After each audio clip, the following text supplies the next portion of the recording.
Immigration news today. Ray Keating is an economist and a writer. He just published a piece at Real Clear Markets saying that Americans ought to toughen up and accept immigration because it embiggens the economy. That's not a real word, but they use it on The Simpsons, and so we are. Is it really that simple, though? Are there really no valid policy considerations other than enlarging our GDP as quickly as possible? And does immigration really grow the economy that much for people who already live here? All valid questions to be answered by Ray Keating, who joins us now. Ray, thanks a lot for coming on. Hey, Tucker, embiggens, I love it. We're rolling with it, Ray. I think you're a smart guy and a serious guy, but I think this theory is silly for the following reason. The underlying assumption is that all immigrants are the same. They're fungible when in fact they're not.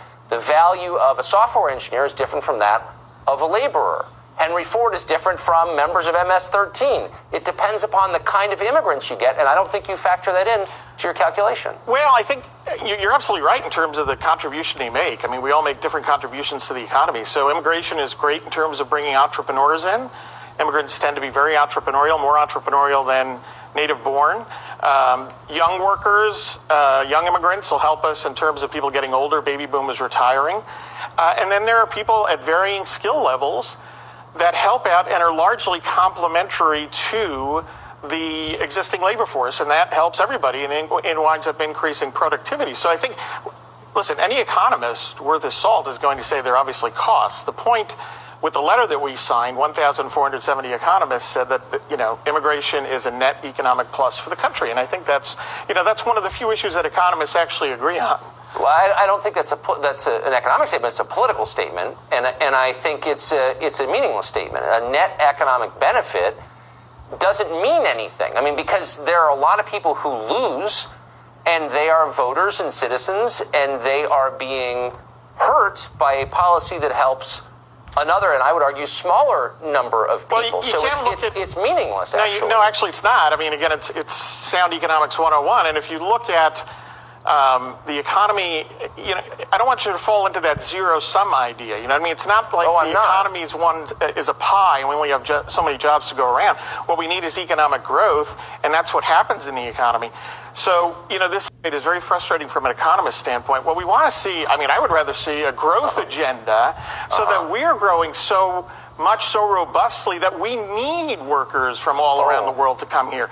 Like That's California. what we should be focused on if we're really concerned about the economy. So, but it's actually not an economist perspective, and I appreciate the kind of subtle patronizing as an economist, but you're wrong, as you know. So you can see economies across the world. Yeah, of course, as you know. China has no net immigration, neither does Singapore, and neither has been held back by it. California has massive we are net an immigration, and it's much than it was 30 years ago. Tucker, So explain that. Our edge in the global, one of the key edges that we have is our entrepreneurial DNA, if you will. And the people that come here, immigrants, tend to be risk takers, right? You left your country, you came here, that's a risky endeavor, and that's why we see a higher rate of entrepreneurship among immigrants. Wait, didn't you just say as an economist, and now you're talking about the DNA of entrepreneurship? Well, you're moving into theology fairly rapidly. Am I not allowed to use some nice language? I don't have to be a boring economist. I can be a good economist. I don't want to be boring about it. And we always welcome theologians here on the show. Just not when they pose as economists. So there's no way to quantifiably measure. Oh, there are a whole host of studies. The National DNA. Academy of Sciences just did a study. Richard Vedder, who is DNA. I would love to see that study. Richard Vedder is a wonderful conservative economist. Did a study a few years ago for the George W. Bush Institute. I'd recommend you read that and maybe pick up an Economics 101 textbook along the way as well.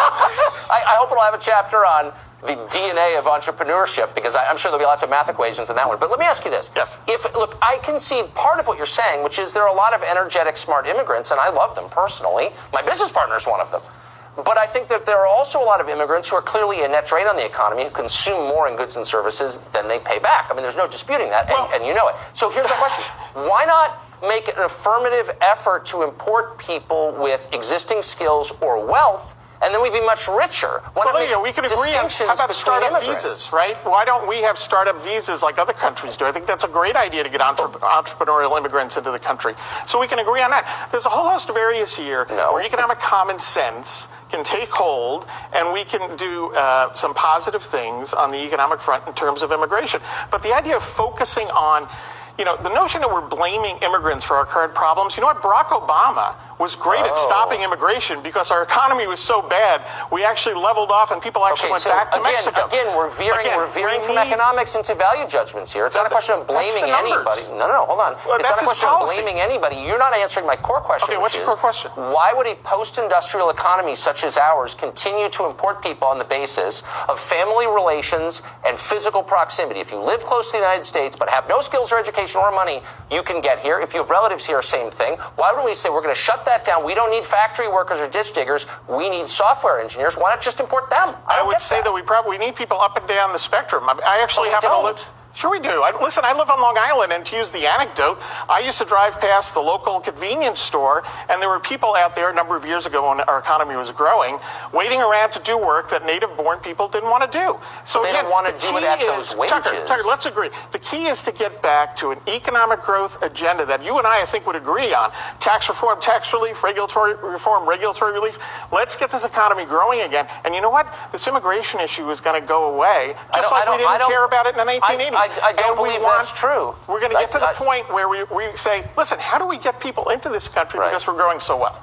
Yeah, I've been listening to that kind of rhetoric for 35 years from conservatives in Washington. Just cut marginal tax rates and everything will be fine. And meanwhile, the culture has collapsed. So I actually don't buy that anymore. We can talk culture too, but I thought that was theology, not economics. It may be, but it's more meaningful than marginal tax rates. Ray, thanks a lot for joining us. I appreciate it. I appreciate it, Tucker. Take care.